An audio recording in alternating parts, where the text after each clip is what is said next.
Hello everyone, welcome back to my channel. कुछ दिन पहले मैंने इंस्टाग्राम पे पनीर सेजवान सैंडविच की पोस्ट डाली थी and many of you were interested in the recipe. तो मैं आज आप सभी के साथ इसकी रेसिपी शेयर कर रही हूँ। इसे आप ब्रेकफास्ट में या फिर as a tea time snack बनाकर खा सकते हैं और ये खाने में भी बहुत ही अच्छा लगता है। अगर आप पनीर लवर हैं तो ये आपको बहुत ही पसंद आने वाला है।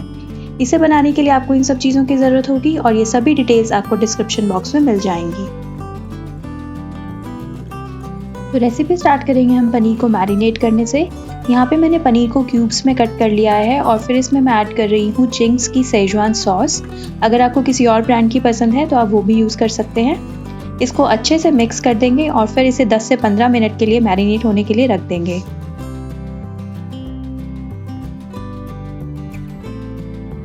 जब तक पनीर मैरिनेट हो रहा है तब तक हम स्टफिंग के लिए और प्रिपरेशन कर लेते हैं। एक पैन में ऑयल गरम करेंगे। तेल गरम होने के बाद इसमें ऐड कर रहे हैं प्याज को आपको लगभग 1 मिनट के लिए भून लेना है। गैस का फ्लेम मीडियम से लो के बीच में ही रखना है।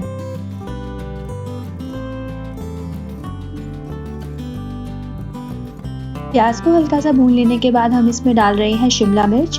मैं यहाँ पे ग्रीन शिमला मिर्च यूज़ कर रही हूँ। आप अपनी पसंद से कोई भी कलर की यूज़ कर सकते हैं और शिमला मिर्च को भी हमने क्यूब्स में ही काट करके लेना है।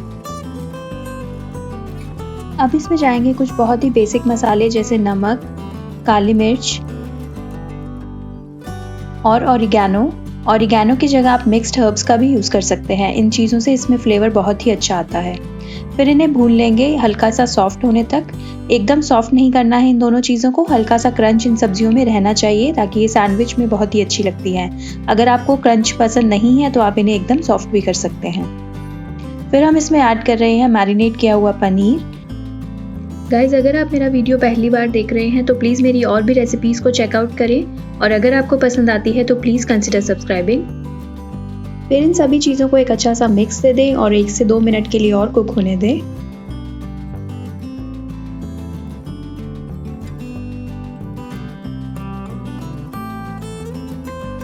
कुक कर लेने के बाद गैस का फ्लेम ऑफ कर दें और उसे थोड़ा ठंडा होने के लिए रख दें। ठंडा होने के बाद हम इसमें ऐड कर रहे हैं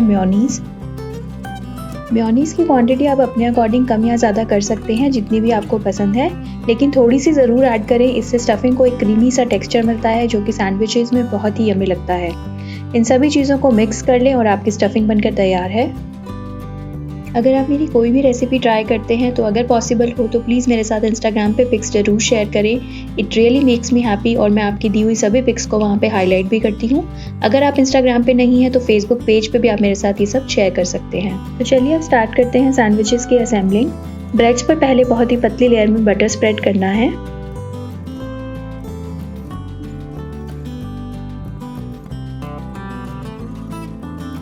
बटर स्प्रेड करने के बाद हम स्प्रेड करेंगे इस पे धनिया पुदीने वाली चटनी।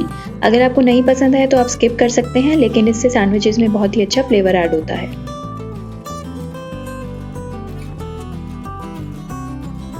इसके बाद जो हमने स्टफिंग बनाई थी उन्हें अच्छे से इन पे फिल करिए। फ्रेंड्स, अगर आपको मेरी रेसिपीज़ पसंद आ रही हैं और आपने अभी तक सब्सक्राइब नहीं किया है तो प्लीज़ सब्सक्राइब कर लीजिए। मैं इसी तरह से आपके साथ अच्छी रेसिपीज़ शेयर करती रहूँगी और बेल आइकन को भी प्रेस करना बिल्कुल ना भूलें ताकि जब भी मैं कोई नया वीडियो डालूँ तो आपको नोटिफिकेशन मिल जाए। और अब इसमें जाएगा हमारा लास्ट इंग्रेडिएंट जो है चीज़।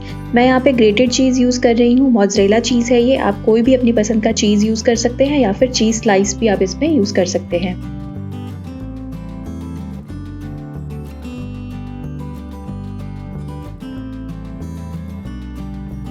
बस अब इन सैंडविचेस को कवर कर दें और दोनों तरफ बटर लगाकर इन्हें ग्रिल कर लें या फिर तवे पर भी आप इन्हें सेक सकते हैं स्लो गैस पे। और ये देखिए हमारे crunchy, crispy and equally tasty sandwiches बनकर रेडी हैं। आप अगर पनीर लवर हैं तो मैं फिर से कहूँगी कि आप इन सैंडविचेस को ज़रूर ट्राई करें। इन्हें बनाना बहुत ही आसान है, बहुत ही कम इंग्रेडिएंट्स के साथ और बहुत ही क्विकली बन जाते हैं और आपको ज़रूर पसंद आएंगे। तो फ्रेंड्स, आई होप आपको ये मेरी रेसिपी पसंद आई होगी। अगर पसंद आई है तो इसे जल्दी से ट्राई करना और अपनी पिक्स मेरे साथ इंस्टाग्राम पे शेयर करना बिल्कुल ना भूलें। मैं मिलूंगी आपसे फिर से एक नई रेसिपी के साथ। Till then stay tuned. Thanks for watching. Bye bye.